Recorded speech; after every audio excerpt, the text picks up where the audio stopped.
Thank you for listening to The Scene. And thanks to our sponsors, Elite Feeds in Tyndall, South Dakota, Reno Construction, Chris Hay Grinding, Tyndall Motors, Frank's Trading Post, and Team Pluto. These fine businesses have sponsored Hot Dog Night in Tyndall, South Dakota, June 7th. We're so happy to have the support of our community and the small businesses inside of it. Thank you for being part of The Scene. Welcome into another exciting episode of The Scene. I'm your host, Bubba Starts, and with me today is singer-songwriter and MCMO New Artist of the Year award recipient, Jordan Beem. Hey, how's it going, man? It's great to be on the show. Yeah, hey, you were a busy man at the awards show. I think I might have walked up and shook your hand briefly, but you had a large contingent there at the show, and it was a great weekend for you, I'm sure. But before we get into all of that, why don't you tell us and all of our listeners here, who is Jordan Beem? Yeah, well, thanks for bringing up the award show. That was fantastic. Had a lot of family out there, but yeah, like you said, I'm a singer-songwriter from Des Moines, Iowa. Grew up in a smaller town outside called Altoona. Really, to be honest, I kind of grew up playing sports and in that world. And once I got to high school, kind of started singing, picked up the guitar a little bit. Music kind of grew out of it. And then once I got, done with sports in college, I moved on to the music thing more heavily. And, I've just been grinding at it for like the past 7 or 8 years, just trying to build up the kind of the acoustic, solo singer, the acoustic solo singer songwriter stuff. Just now I'm, the past 5 years, it's been only focusing on country music. So really I'm just an acoustic country singer songwriter trying to make a name and then just enjoy getting out there and playing music for all kinds of crowds and as many shows as humanly possible. So yeah, that's me. Yeah, that's awesome, man. Well, you're kind of after my own heart. My dad was also a college athlete and a musician, and definitely sparked the passion for both inside of me. So I'm also, I was a 3-sport athlete all through high school. I never played any college sports, but it's something that doesn't often go together. But I think when you kind of activate both sides of your brain like that, I think it actually does something for you in both. I think you think about sports differently as a musician, and you think about music differently as an athlete. Would you kind of speak to that a little bit? Can you relate?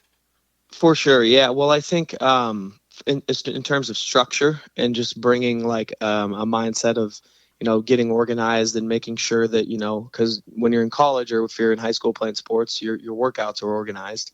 And if you're doing music, it kind of translates, right? So you want to make sure that everything has kind of a build up to it. If you're building up to, your show, maybe at the end of the week, or like, let's say you play on a Thursday, the 2 days before you're getting hydrated, or if you're playing on a Saturday, maybe you're building your set list starting earlier in the week, just kind of like you'd be practicing for sports. So it definitely, I think, in terms of structural stuff and organization translates, but also like motivational mindset. I know on the way to gigs, I'll be playing like, I remember when I was in high school, I'd play like some heavy rock or some screamo or whatever it was, before games. And I kind of like to do the same thing before gigs, kind of just getting the right mindset. So it's obviously a little different because you still got to set up all your equipment and then the show starts. But kind of a similar mindset, just organizationally and just structuring everything. So.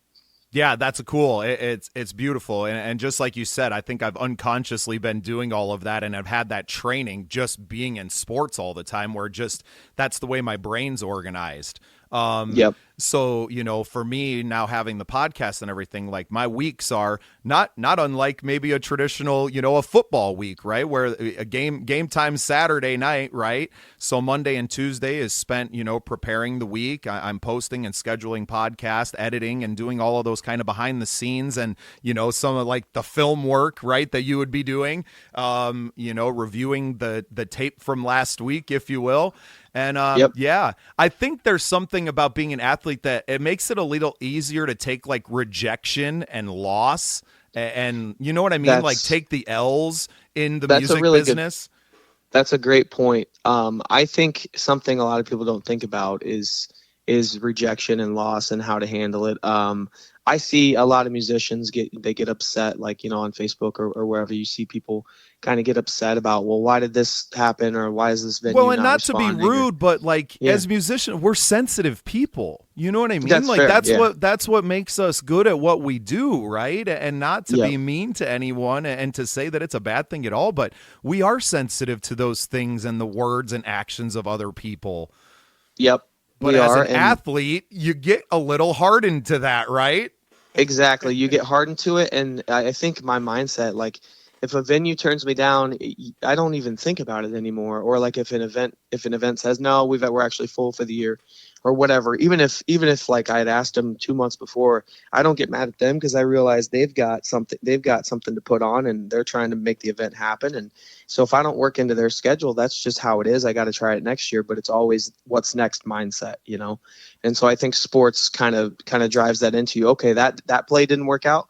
We're on to the next play. Like that's in the past. Like, we're done with that. Let's move on. That's So yeah, cool. it's definitely, Man, that yeah, I'm having next so play. much fun with this conversation. So I'm an 80s baby, born in 86, and grew up in the Chicago area in the early 90s, right? So huge Michael Jordan fan, big Bulls fan. Oh yeah. I Yep. mean, the greatest competitor ever. I don't care. You want to get into basketball players, whatever. I don't do the LeBron Michael thing, dude. There's no man that was going to beat him out there, No. right? And Yep. that's the mentality that I like to bring, the Mamba mentality, right? We talk about Kobe and yeah, man, you got to have that and got to go out and just be willing to work. We were talking pre-show. I woke up at 5 a.m. this morning, went and got a 5-mile walk in, watched the sunrise come up over my little town and taking it all in, right? That's important to me. I'm out here working. Before anybody else is even up, I've already got my workout done for the day, right? Yep. And now I'm cruising, which means that I can be effective and productive all day long, that other people are just waking up. I've already got the work done. And I think that comes from sports for me, right? That's not necessarily like the musician side of me that is more of, wanting to kind of laze about and I can take my time and do that, knowing that you got too much to do, brother. You got to wake up and get going and be ready for game time. 100%. Yeah, no, that's something that, I just with working I work full time still, so I'm still doing a job and I'm still doing music. It's, you got to be willing to put in the work. And, people are always like, well, how are you still doing the full time job and playing 3 or 4 shows a week? Well, you're just doing it. That's how, so I think that's the other thing that being an athlete brings to the table is, I remember all of our coaches always were just saying, you just got to go do it. You just get there and go do it. And as long as you can do that and you can continuously do that, you're going to be successful. So, yeah. Yeah. So cool, man. I'm a huge sports fan, so this is a really cool mixing of my worlds too. I stay very involved. Most of the podcasts that I listen to are Chicago sports related. Bears just had a big draft. Bulls are pretty irrelevant at this point, but it's baseball season, so I'm all into the Cubs and listening to games all the time.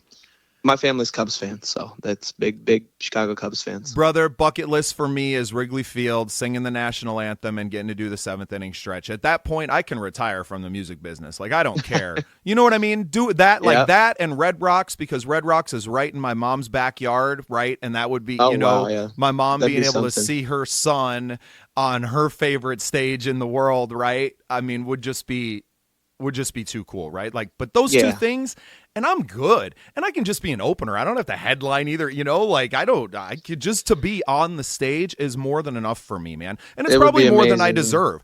I haven't dedicated that much time to like the actual music side of what I do in 20 years, man. Like, I learned how to play guitar in high school, played a crap load in my 20s, but really since I was 24, I haven't dedicated all the time that I should be, right? I got my 10,000 hours in early.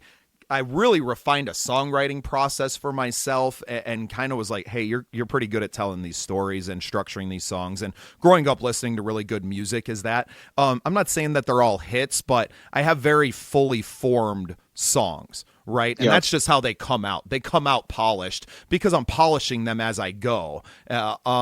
So where I haven't been on the output side of that, what I am very good at is promoting, is building a scene, which I'm finding out that I can be rather productive at in the Sioux Falls area. I'm a transplant out here. My family moved from the Chicago area to Deadwood, South Dakota, and I grew up there, and I was a vagabond for years, and just 4 years ago moved out here to Tyndall, South Dakota, which is just a thousand pop farm town in the middle of nowhere. Our Walmarts are an hour away or half hour away. So we're just kind of out here, right? But I'm 90 minutes from a city of, several 100,000 people that didn't really have a cohesive thing going on. So I've kind of planted myself in there and said, I'm doing this. We got some great partners in some venues, and it's going to allow us to bring guys like you and our other MCMO members and stuff to start having a spot here in South Dakota, and it's just another link in the chain, right, to keep growing, and it's going to open opportunities for me to come out and play with my band and to do things out in Des Moines, and then that's the link in the chain for me to get to Chicago, to see my family around there, and to do Wrigley Field, right? Like, what we're growing is so cool. And with Wrigley Field, I've done the national anthem at the Iowa Cub Stadium, so that's always I put in for it. Yeah, man. Did you? Yeah, well, I saw that. I got in really late. I think I missed their cutoff for this year, but now that I know that's a possibility, oh, heck yeah, I'm trying to get on that. Yeah, buddy. That's one, because I've done it, and it's really neat, and you're in front of, it's obviously their farm organization, so that's something you got to do. And the Des Moines music scene is fantastic. I have just, in the past couple of years more so, well, not in the past couple of years, probably in the past 3 years, got out of the Des Moines music scene and more went north and things. And that's how I kind of got involved with the MCMO. But the Des Moines music scene has been amazing for me. Places like Shotgun Betty's and just some of these other smaller, locations have been fantastic for supporting live music. And I'm able to book a full schedule if I wanted to, probably just in the Des Moines and surrounding area. And which is basically what I've done, except for the past 3 years branching out. So, yeah, man, getting down to the Des Moines soon would be great for you. There's a lot of places that you would dig, and it's growing too. So, right. Well, and they're all kind of the same. We're out here in the Midwest. What I do, I call it modern gypsy rock, Jordan. Oh, that's great. Yeah. I love that. It's country, it's rock. I play a lot more country now that I live out here than I used to. The Black Hills are more kind of like hippie and classic rock vibes. So I kind of grew up with that set list. Obviously, my originals kind of spur all throughout that, right? And that's why I kind of put that big umbrella over. We were like, what the hell is that? Well, let me show you. And it's everything from Sublime and Rehab to Copperhead Road and Fishing in the Dark, and bringing it, fun songs from all these different decades. We all grew up with the same playlist, man. At this point in time, nobody listened to just one genre of music.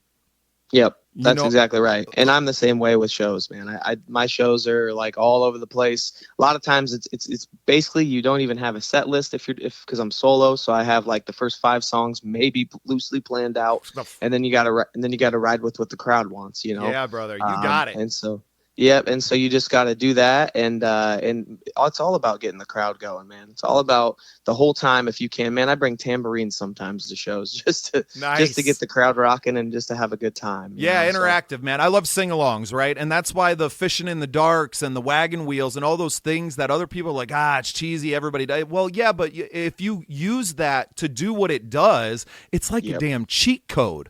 Exactly. When I went out and played our big, it's called the Levitt Amphitheater in Sioux Falls for a few thousand people, right? It worked just like it did at my hometown bar for 15 of us sitting there singing acoustic, right? And cutting out and going all a cappella and having, a few hundred people, not everyone singing along, right?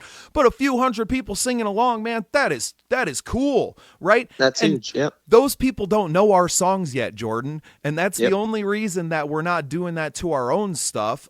But that's why what we're building with the podcast, with our review show, Love Noise, which is getting your songs actually in the podcast, right? And playing in the podcast. Yeah, and then we kind of review it a little bit. We just tell you all the stuff we love about it, man. We ain't here to shit on anybody. You know what I That's mean? awesome. Like, yeah, dude, it's Yeah. all love, man. That's all the scene is about and what it should be about for everyone. And Yep. what's fun is that the people that are listening and how it's growing is it's your biggest fans that are going and listening to this. And then a few of those are probably sticking around and becoming fans of the show and enjoying the conversations. And, you know, there's mutual friends of ours, and I'm sure they're fans of theirs too that are on the show as well. I just spoke with Joshua Sinclair yesterday. Your Josh name is came awesome. up. Yeah, exactly. Yeah. So, you know, we're already talking. He's like, hey, man, I got openings in 2025. Maybe I could shoot out. I was like, brother, I ain't even thinking about 25 yet. I got to get through the next few months. I'm the same way as Josh. Like, me and Josh book way like a year out. Like, we have the same mindset. I think we both, it must be OCD or something. we're just like always wanting to be booked. And well, you don't want to be thinking about it. Yeah, like, it's way easier to take January and February of the year, plan out your whole year's worth of shows and into the next, and then just go do it, right? Yep, exactly. Yeah, being always in that booking mindset for me is hard. It really can be hard. Like, you got like a week or two where you're like, I don't want to book all that much, but it does help me keep up with my event. Like, if, you know, create an event on Facebook, or if you're trying to do anything to promote on Facebook, it does keep my mind fresh for that stuff. But yeah, dude, it can bog you down a little bit. That's for sure. Well, yeah, and it's just a different mentality, right? When you're booking shows, you have to be in that sales kind of dog eat dog mentality. And once you're getting into the thick of the summer and it's mostly just shows, and you want to be in that flow, man. You want to be in that energy all summer long. You don't want to be worrying about, oh man, I got to get this, I got to fill this weekend, or I'm just, you don't want, it's just different mindsets, right? And it's kind of learning how to operate in these seasons of your year, of your career, and that's where I'm at. Is like, this year I committed to, I don't have to play every weekend. I'm going to be busy enough, right? I'm going to be producing shows. We got the songwriter nights that we're starting to do in Sioux Falls. We have all these things going on. I don't need to play with starts and ends every weekend. But what I need to do is I need to play the big shows, and I need to be on the local media channels and doing all of these things. So I'm already scheduled for the big stages and on the local news TV channel with the ones that we have a partner with. I'm already scheduled for my June appearances. Right? Yep. And scheduling that out. All my PR is kind of set already, besides maybe picking up some radio or here and there. But that's something that I don't think all artists, and I know that all artists aren't doing. And a lot of people just, and it's not even because they don't want to, it's because they don't know how to. They don't want it. They don't know how to find the connections. They don't know, what to do. So one thing that I'm working with, with PT, actually, Paul Thomas, who's obviously a big part of the Midwest Country Music Organization, and is to building a checklist, essentially, of your release. Like, hey, these are all the things, and maybe you don't cross every single one off the list every time, but these are the things you should be thinking about with every release that you have, all of your tours, all of your everything, and to help more of our artists to find me, right? If you're releasing a song, you should be talking to me, and let's get that content out here. I don't care about how many episodes. I'll post 50 episodes a week if I got the content. I don't care. Yeah, I've got one coming out I need to talk to you about. For sure. Well, let's talk about it now, man. When's it coming out? Well, so we don't actually know exactly yet, but we've been debating, going back and forth. It's very simple. It's acoustic. It's vocals. We're debating throwing some fiddle on it, but at the same time, I showed it to a couple buddies, and they were like, "Why don't you just release it as is?" I think that's what people relate to more with you, is just your acoustic solo. Like, that's all. So we're debating that. So it's either going to be real soon, like within the month, or it's going to be in a couple of months. I say just release it, because you can always fully produce it later too, right? Like, it's all our own stuff. And who cares if you release the same song? If it's different versions and an evolution of these songs, like, that's what's cool about the music business now, is that people, like, the demos aren't hidden and you find them 10 years later now. You can literally watch these songs evolve in real time from, hey, I got this idea on my Instagram Live, and now that's a highlight. And then to, hey, we're releasing this as an acoustic version. And then 2 years down the line, hey, we just got this huge opportunity and we just made a full produced version of the single. And it's the same song, but you've got to see it grow from that seed all the way through. I think that's what's cool about now, and what people are really digging into, why social media is so popular, and what I should be a lot better about in the studio. My problem is that I'm not writing anything right now, right? I'm working on a bunch of songs that I wrote 50, 20 years ago, some of them, right? Where I'm just trying to like quietly release all this stuff, and doing the podcast right now is just too fun for me. I'm having a blast just talking with you, Jordan. Oh heck yeah, man, it's great. And you're right about the song thing. You can always build it up from where it is to, as just kind of a shell of just a solo acoustic song and build off it, or you keep it how it is, like Zach Bryan. He kind of used to just keep things how it is, and now you finally see him putting more drums, and you go see his live show and he's got, like, I don't know, 16 or 15 or 10 people in his band or whatever it is. So there's always something to build off of with it. And yeah, but I got to let you know, man, I the one thing I do got to get better about is what to do around release time of a song, because I focus so much on promoting events and getting, 50 people out to a show, or getting 100 people to a show, or 150 people. I've focused so hard to do that I haven't really, took the time to focus as much on how to get the release pumped up and get the strategy going for that. So, well, we have other people on the show. Go back and listen to some of the past episodes, because that's what's fun about this, is we're really just like I'm picking the brains of everyone that comes on the show, and we're all a little bit better at this thing or that thing, right? So let's dig into what you are good at. How do you get 50, 100, 150 people out to a show, Jordan? Well, so I'd say the big ones, like the 150, that's going to be more like my hometown, or around my hometown of Altoona, which is close to Des Moines, or getting into parts of Des Moines as well. So with that, it's just pushing it in your hometown and making sure everybody knows where you're going to be. And then eventually every show that you have in whatever area that is going to be that, 100 people, 150 people. But mostly, for the 50 or the hundreds, trying to get people out around Des Moines and even outside of Des Moines is just straight up Facebook events. That's like the biggest thing. Making an event on Facebook for every single thing, every single show that you have. And then that allows you to kind of gauge what your crowd's going to be like. Cause you look and it says, 120 people interested. Well, then you can kind of say, okay, well, that's probably going to be 40 or 50 ish people somewhere in there. So yeah. You start working percentages at that point. Yep. You do that. And then it just allows you to kind of gauge your interest, and also posting the events to all the different groups. Like, let's say I'm playing in, what'd you say your hometown was? Tyndall. Let's say I'm playing in Tyndall. I know it's small, but let's say I'm playing there and they've got a Facebook group. So I join the Facebook group and ask them if I can join, and then I post it there. Right. We got the Bonhomme buzz. Yeah. There you go. We're in Bonhomme County. We're Bohemian out here, buddy. Exactly. So there you go. So you post in the Bonhomme buzz, and then you've got all those people who see it and they're like, oh, I'm cool. We're going to be bored on Friday night, which a lot of people in small towns are. we want to go do something. We want to go to a show, and then they'll go. And so not only do they see it, but all your regular followers see it. And heck, sometimes your regular followers will travel with you. So it's just about being in front of people and then posting on your story every week. I post the 3 shows or the 4 shows that I have that week, like in a nice graphic. And I post that on my Instagram. I post that on all my stories, on my TikTok, post it on my Facebook. So everybody knows where I'm going to be that week, in addition to the event page. So yeah, and it helps a lot. Yeah. Well, and people forget that once you have that event, you can at everyone and get yourself in the notifications of everyone that was invited. Exactly. Every single day, dude. And I know some people are like, oh my God, I don't want to bug people. Do it. Everyone else is out there doing it. Like, do it. I don't like, if they want to unfollow you, unfollow me. I'm not even going to notice you. I'm not even going to. I'm sorry. No. I'm not here to keep up with your life. I'm here to broadcast my life. That's what I'm here for. And everyone that's in my circle knows that, right? If I see your stuff while I'm scrolling, which is pretty rare these days, I'm going to like it and do it. But you know where I'm at. If you want to be part of our world, you know where I'm at. You know what I mean? Oh, for sure. We are not quiet about it. No, and you can't be. The biggest thing is just making sure that, like, the other day, I think it was my Instagram story didn't have a story posted, and I went into panic mode, because I always want to make sure there's something on my stories, no matter, like, if it's Facebook, Instagram. I always want there to be something there for people to look at.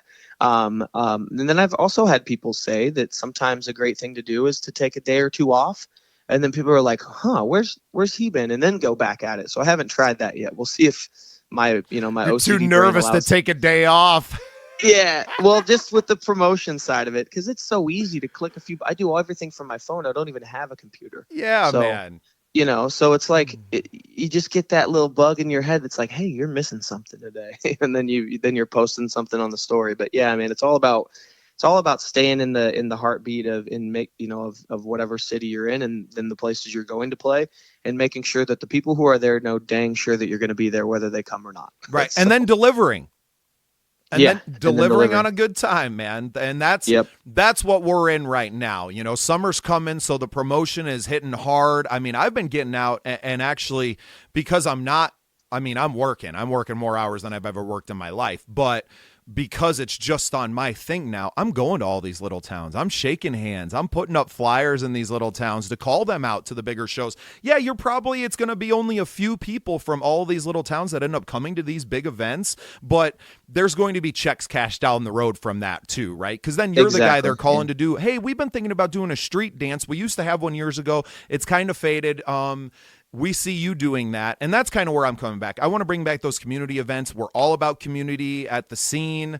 Yep. You know, with GBS Entertainment, it's what we do, right? Is bringing people together, really focusing on original music. So we want to be able to bring Jordan Beem out and the boys and Joshua Sinclair and everybody, and bring all that Iowa contingent out and land you guys in a bunch of street dances, and that's going to help infuse some new blood to our scene, right?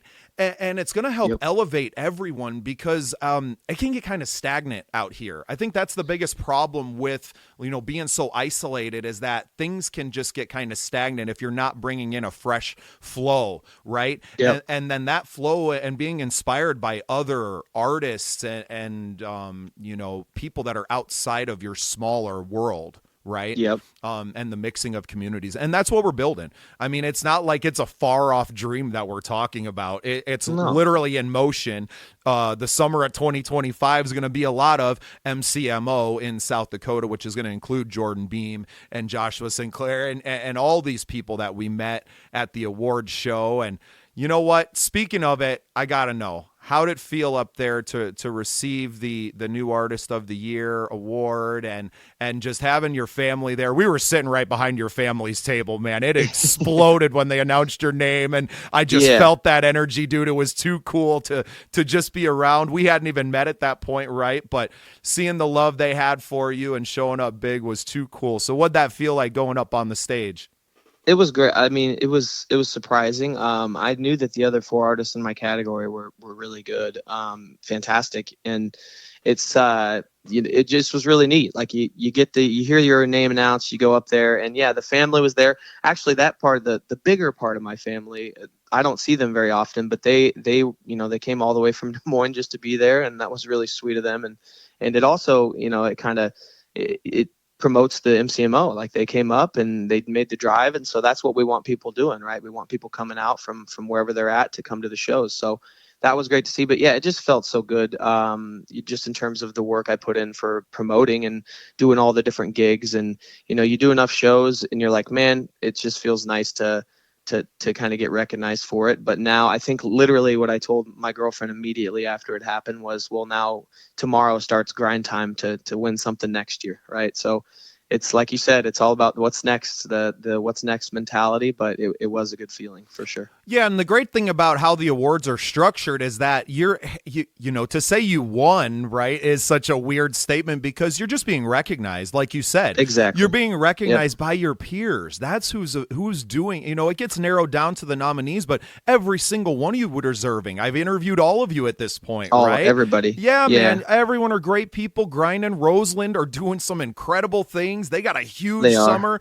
Jessica Luby is doing nothing but huge shows out in Western South Dakota. They're good friends of ours. Tyler Herwig is one of the busiest people you'll ever meet. He said, I think he said he did something like 290 shows a year or something. I'm like, bro, how do you even do that? I don't know how he does it. I don't know how he does that. Well, it's so crazy. I was just like, how do you even condition your voice? And he's like, I don't talk on Mondays. I was like, well, I wouldn't even think of that. Right? Yep. And the vocal rest and I do a nebulizer treatment every week. Like, I'm doing these things to condition my voice and to take care of my voice, because that is because he's a lot better singer than I am. I don't know if you've listened to much of his stuff, but he's a great singer. Oh my goodness. He's got some incredible vocals. And me, I used to get drunk and sing debaucherous songs. I don't really drink as much anymore, but I'm still just kind of shouting in a corner of a bar, right? Oh yeah, and I'm, some like I've got a good voice too, but like by the time I got to the award show, I had done two tailgates and two or three shows that week, so my voice was like spent at the award show. Just So wrecked.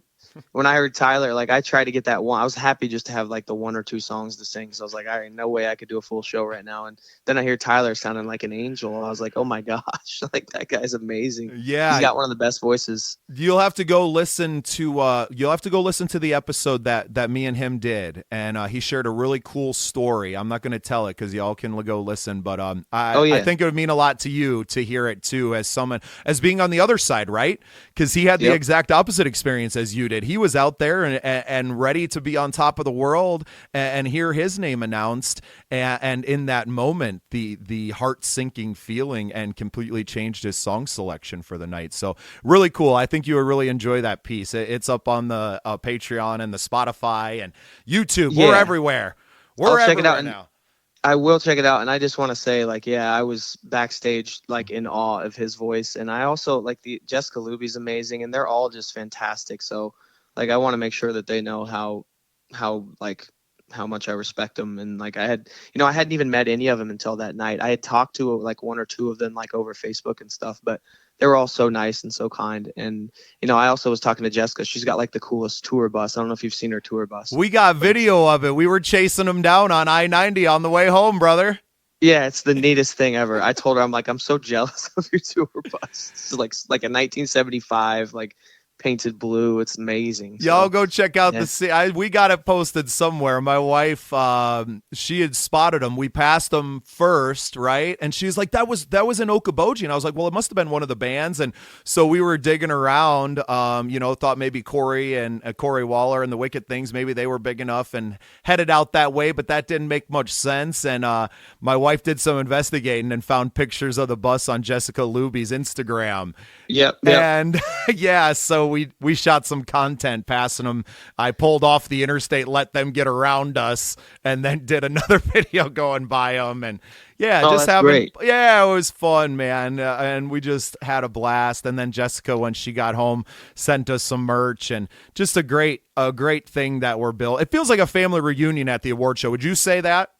Oh, this is my first year. Mine too, but you Yeah, felt like you were meeting all the cousins that you never met I before. did. Like you didn't That's have to know exactly what it everybody to was. know that you're all family.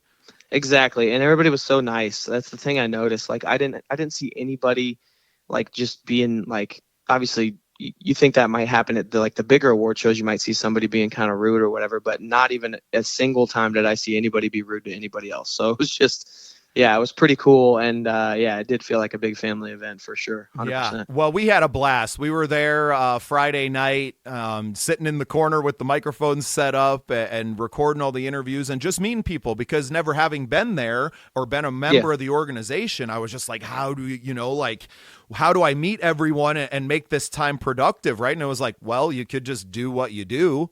exactly. And when I bought the tickets, Jordan, I didn't have a podcast. I had no intention of starting a podcast. But it kept coming up when I did a few podcasts with my friends who have some in South Dakota here. And I sat down with my friend Dave Holly, who's friend of the show and a co-host of mine on Love Noise. He sits me down. I'm like, hey, I got an SM7B too. Oh, hey, I got that. Oh, hey, I was like, I got a podcast studio, don't I? He's like, yeah, you probably do. I was like, There you huh. go. Well, I listened to enough of them to know how to make it sound good, right? I know how an interview process works, and I think we can have good conversations, and we've had nothing but good conversations since we started, so we're just going to Yeah, keep that's going. awesome. Keep Man, doing it. No, I think it's a yeah. great idea. I think it's awesome what you do. And yeah, like I said, I just want to get up to South Dakota and hang out with y'all and hang out with some more people in that area, and shoot, maybe talk to Tyler, go to Minnesota and get him down here. And That's what yeah, I'm shooting up to Minneapolis Father's Day weekend. Some good friends of mine, Alec Glauvitz, has Coffee Break Entertainment up there. I'd recommend you get a hold of him if you're interested in playing the Minneapolis area. Yeah. But he got me a few shows, and I get to take my kids to a Twins game on Father's Day. Oh, that's amazing. There you go. Well, and that's what it is, that'll be man. great. Let the music pave the way for the experiences that I want to have in life, right? Yep. We're not going to make $1 million or sell 100 tickets, but I get to go play with my new friend Luke Linnell for his release party. That's Which awesome. kind of happened happenstance. He works with Alec as well, and he's also an MCMO member. We hung out a bunch then kept running into each other at the awards show, and now we're on a show together in, well, about a month. Yeah, that's awesome, man. Yeah, no, and like I said, with the MCMO thing, like every time someone asks me about the award or whatever it is, the thing I always say, I'm like, well, that was great, but the best thing was just to be there and to hang out and party with everybody. And like when I got there, I went up and saw Royce Johns, like he was in the Airbnb with one of the members or a couple of the Tyler Richardson and the High Bank boys. So we just hung out and had a few beers and chatted, and then then we went to the award show and hung out, and it was just like a fun night. The after party, the whole thing was like a great experience. And I just think like anybody who's listening to this episode, like get to the MCMO next year, even if you're just a fan of the music, buy a ticket, come experience it, come hang out, because it's just fun. Yeah, so. April 12th, 2025. And make sure you're there April 11th for Jam Night at the Gardens, because that's really where a lot of it happens, getting to listen to everybody perform. And I was so busy that night doing all of the episodes, I wasn't seeing anyone perform, right? I was hearing it in the background. Yeah. And then as I'm listening to the podcast back and editing them, you could obviously hear all the music. I'm like, man, that place was rocking all night, dude. It was incredible. But then I'm hearing people like Christine Passig for the first time doing she was a member of the Legends of the Opry show, and she goes out on the stage and does Stand By Your Man, and I was just like, oh my goodness. Incredible. Whoa. Yeah. Holy That's cow. Awesome. And I got to sit and talk to you. Wow, that's crazy. Yeah, it was cool, man. And Scott Kirkhart and so many. Scott. Yeah, man. I figured you would, man. I think me, you, and him are all kind of cut from the same cloth. And I just saw his schedule today. He's going to be in Okoboji the same weekend we are in July. So cool. I would try to get together with him, and I'm playing at the Gardens, so we're going to get him in there and see. Are you doing the late show at the Gardens or the early show? I think so. It's pretty sure we booked the 19th and 20th for the late shows. For the late shows, got it. Yeah, I'm doing a couple of the early shows this year. I try to convince the Gardens. I'm like, I promise you, I'm more of like a bar crowd type of person, but they wanted me to do the outdoor thing, the earlier show. So I'll take it, man. I want to get up to Boji. No, so. and I was trying to sell him on letting me do both. I was like, I'm here to work. Like I will play all day out on the patio under the sun, and then I'll come inside and rock all night. I don't care. I'm only here for 2 days, right? Like I want to play as much as possible, but also appreciate just being there, right? That's my wife's birthday weekend. We honeymooned out there a few years ago. So Okoboji is just a special place for us, right? That's awesome. Yeah. That's now great, to know that I get to go there once a year. I don't know how long they'll, stay at the Roof Garden Ballroom. I imagine it's going to continue to grow. What a great venue, but eventually things grow and you maybe start to move it around to some other areas but as long as it's there, what a spectacular event. It's amazing. Yeah, it's fantastic. Yeah, just cool. And for, guys like us that are relatively new members, I've only been in the organization since like January or February. Yeah, I think same, maybe a little before that, but somewhere in there, from 2023, I can't remember. Oh, from this year, you mean you're only? Yeah, not even a year yet. Yeah, but I'm not. I'm pretty in tune with when something has value, you dig in. So I had already talked to Bob Keesley, and I'd talked to PT at least cursorily before I went there, and then was like, "Hey, I'll meet you guys at the show. I already bought my tickets," because Brad Morgan had insisted. He's like, "Hey, man, if you want to, like, the biggest thing you can do is come to the awards show. That's where everybody is there, and then you can just meet everyone face to face and grow it." And then, like I said, when I bought the tickets, I didn't even have this podcast. I had no idea that this was even going to be a thing. No, but Yeah. it blew up from that point because now my email is full of people ready to get interviewed. We're growing our fan base from that same thing. That's So great. it's just been incredible, man. It was one day that, PT came up, and one of the only things he said to me on awards show night was like, congratulations on what you've done for your business tonight, because I put those scene tags on every single seat in there. Every table had one on them. We were everywhere. Nobody did more for themselves that night. Even someone who received an award and got up on the big stage, right? Like, what value I'm getting back from the work I did that night, even 10x is the award, right? Like, I could have won 100%. every award. It wouldn't do as much as the marketing that we did that night. No. And I plan on being there every single year. Oh, if yeah. I'm nominated, not nominated, I just want to go hang out with all the musicians, man. And have a good time. If that's your weekend off of the year, well spent. Dude, there you go. Yeah. And you don't even have to, you can get up and sing maybe I didn't get to go to the jam night because the Zach Bryan concert was in town, so there's a tailgate for that, and then there was another show that night, so I didn't get to make it out to the dang jam night, but I want to do that next year for sure. Yeah, you'll have to. And that's where knowing now what you're getting into, right? I mean, we had no idea. Yeah. I heard it was a good time, and I'd kind of looked at previous shows and was like, oh, that looks like really well put together. Well, it looks like a professional award show. Just going to that would seem fun, right? And then being there and meeting everyone. Brad Morgan, obviously. His wife, Nikki, was the event coordinator. They just knocked it out of the park, man. They killed it. I told them that. Killed it, man. Yeah, it's amazing. Incredible. And it's just been incredible to meet all these people. We're working on some shows with Brad now and bringing him out, and Sam Anderson, Samuel John. He has a Samuel John band in Minneapolis. He's also a member. He's been coming out here already and played some shows for us. So, yeah, man, it's really just growing organically, and it's spreading, and it's just so fun, like being in it right now. All I do is have fun conversations with other independent musicians. Yep.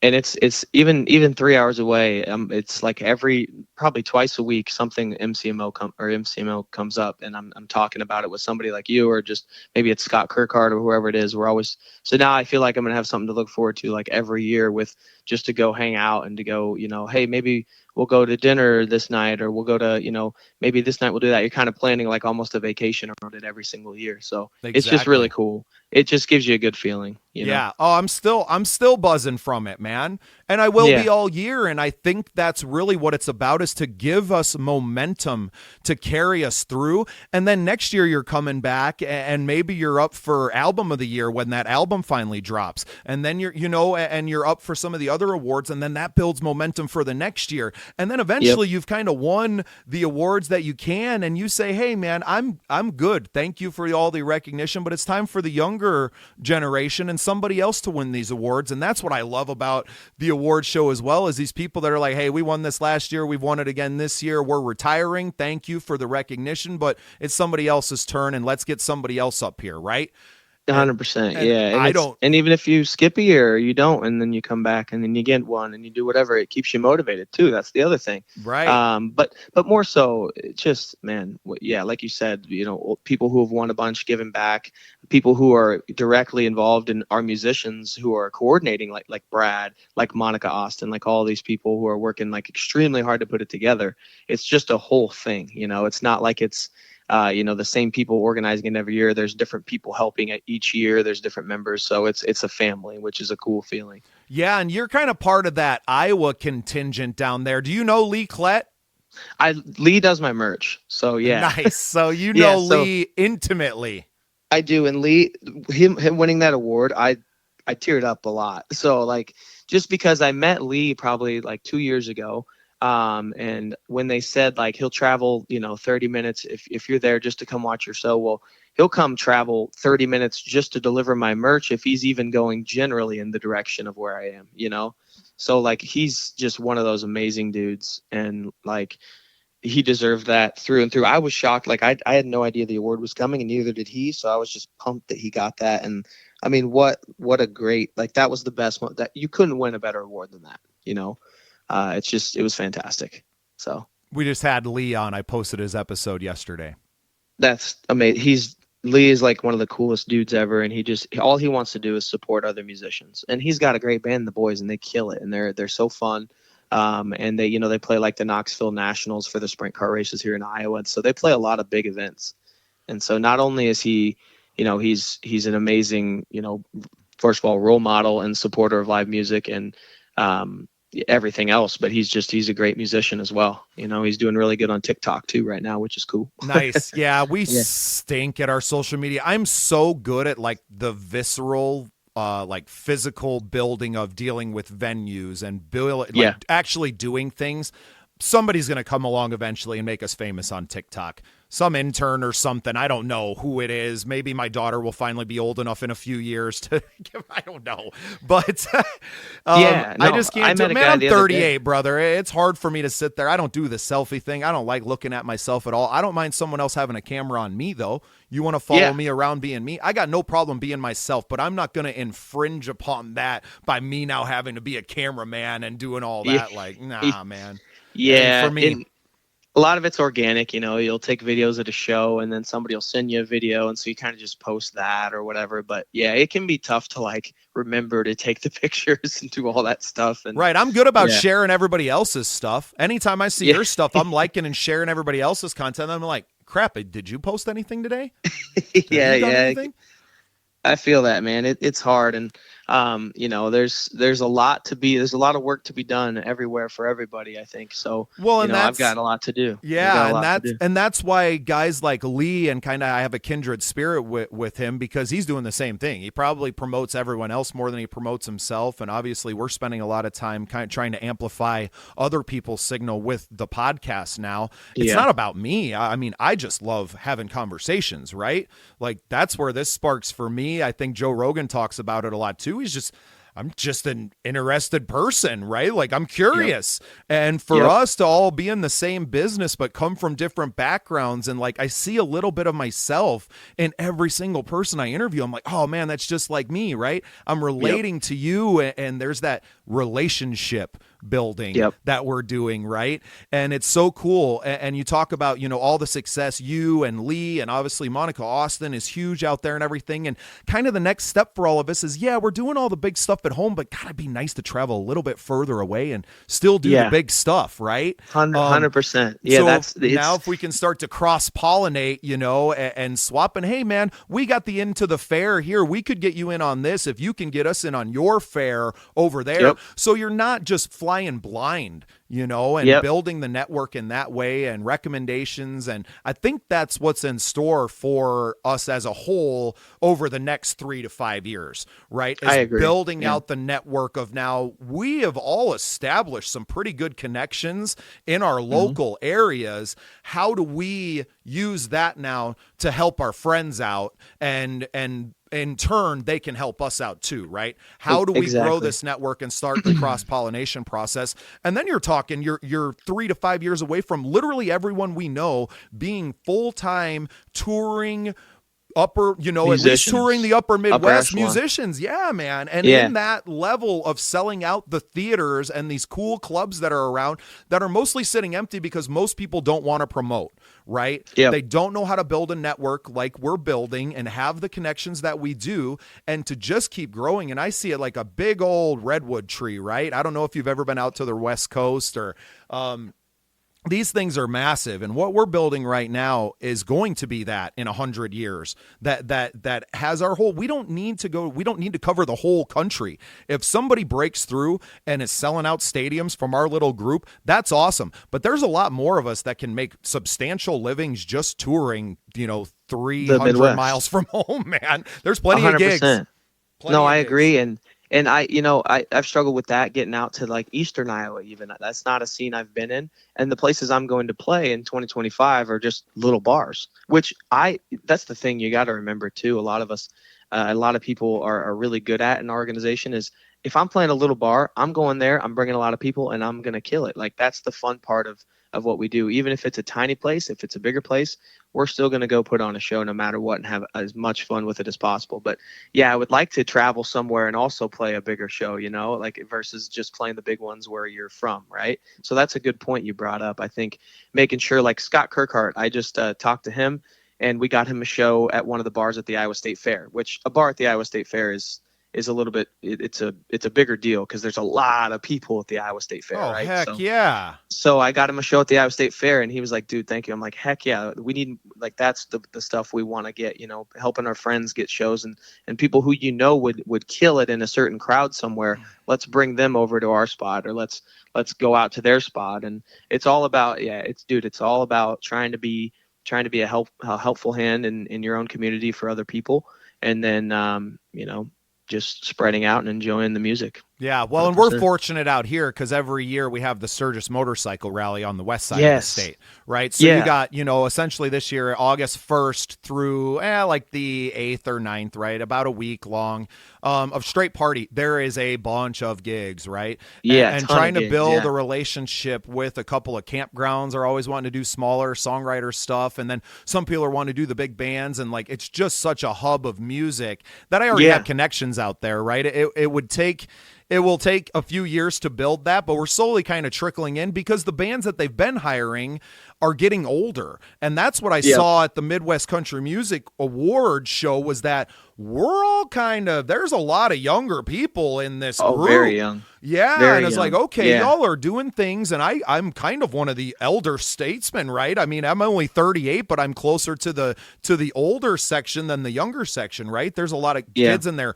young 20s, just graduated college, just thinking this, and are wanting to attack and be independent musicians, or are already, and I'm just trying to foster that as like, hey, man, I am where I'm at in life, right? I'm 38, I'm raising kids at home. You know, my wife and I are talking about having more kids, so like, I ain't going out on the road and doing anything crazy. Well, I get to go out and pop some cool weekends off and go see my friends out of town. Yeah, but I'm not doing full-fledged 2-month tours. I'm not doing Tyler Herwig's schedule. No, that's a lot. And you know, it's even a lot for me right now. Like, I live with my girlfriend, and she's got a kid, and so I'm gone a lot doing shows, and you know, I'm still working full time, and so it does become a lot, right? But I think it's cool, you know, that helps me to know that at 38, I'm still gonna be able to do whatever I want with it. So it's good for me to hear that, because I'm 29, right? I'll be there before I can even blink.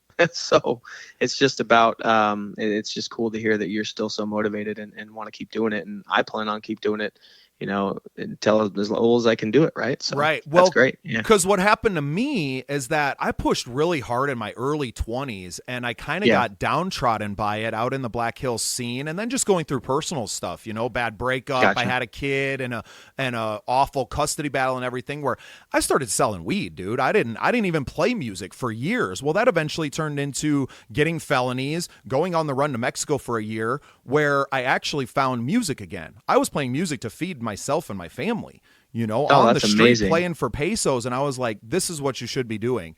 And you're eventually going to have to bite the bullet and go back and do your time. And I came back. I did just over 2 years between jail and prison, playing music the whole time in there for the guys, and seeing the effect that it had on them too. I mean, I'm playing for people in the lowest of the low times, right? And getting myself through that, wrote several songs in there, and kind of played more there than I had. But then got out and was like, okay, so you're on parole, right? I met the most wonderful woman who is now my wife, Danielle, saved my life and helped me raise these 2 kids that we have custody of. I have an older boy as well. Like, but it took completely going away from it to come back to where I always should have been. I should have been here at 29. You know, and the fact that I had to take like this huge, you know, hero's journey arc, I'm kind of here to tell the story. So like, other people don't have to go through that. Like, and just the collective consciousness is so much different now, right? We're all very aware of addiction and the need for therapy and talking things out. Like, it's just a different world that we're in now. Completely different than when I was 29 or when I was 19. You know, I was 19 in 2005, brother. Yep. Like that might as well have been a different planet at this point. You're pre social media, pre smartphone, like that's different. It's all different. That's the PlayStation 2. Man. That's PS2 was, you know, the big video game system. No connection to all the games. Like, you're not connected with people all the time. Like, that wasn't a thing. Right. Yep. And then I don't think that's something that we recognize enough. And it's really only people that are kind of in my generation that see it, because my wife is your age. She'll be 28 in July. And she doesn't really remember like anything. She's always had internet, right? Like you've always had, smartphone. You've always had these Pretty things, much. right?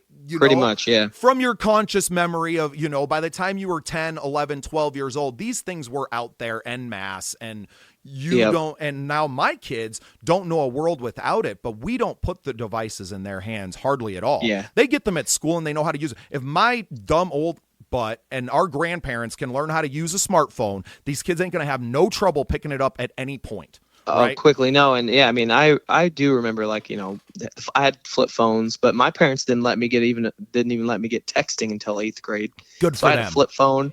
Yeah, the flip phone. I had texting. I had limited minutes, so it was, they did a good job of keeping it away. But yeah, no, it's, your story is incredible. I had no idea about your story like that. So, I mean, I'm sure you've done it, but that's a whole podcast episode in itself. No, see, and I haven't been able to dig into it because it's actually like probably 7 podcast episodes, brother. You're just looking at a small chunk of it that I glossed over.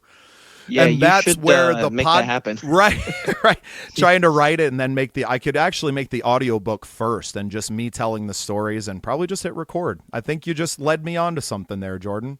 100%, dude. That's like, think about a Joe Rogan episode. Like that's 1 or 2 Joe Rogan episodes for sure. Right. So yeah, brother. Yeah. Hey man, this has been a lot of fun. I think that's a great point to kick it off. And you got any big shows coming up in the next couple of weeks you want to tell everybody about? Well, let me take a look here. I gotta put you on speaker for a second to do it. Can you still hear me? Okay. Yeah, you'll be okay. Okay. So, yeah, let me look here. The end of May is where it kind of starts. Everything obviously starts picking up. So I've got, middle of May coming up, Shotgun Betty's on the 17th. That's a decent one. But the bigger ones that I'm doing, the VIP room at Vibrant Music Hall, the new kind of big music hall out here in West Des Moines. It's really, really nice facility. Riley Green is going to be there. I'm doing the VIP room. So I'm not opening for him or anything, but I'm doing the VIP room before and after. So that'll be neat. If you're going to that concert, get there. I've got a street dance coming up in a place called Grand River on June 1st. And then I'll be doing that national anthem at the Cubs Stadium on June 6th.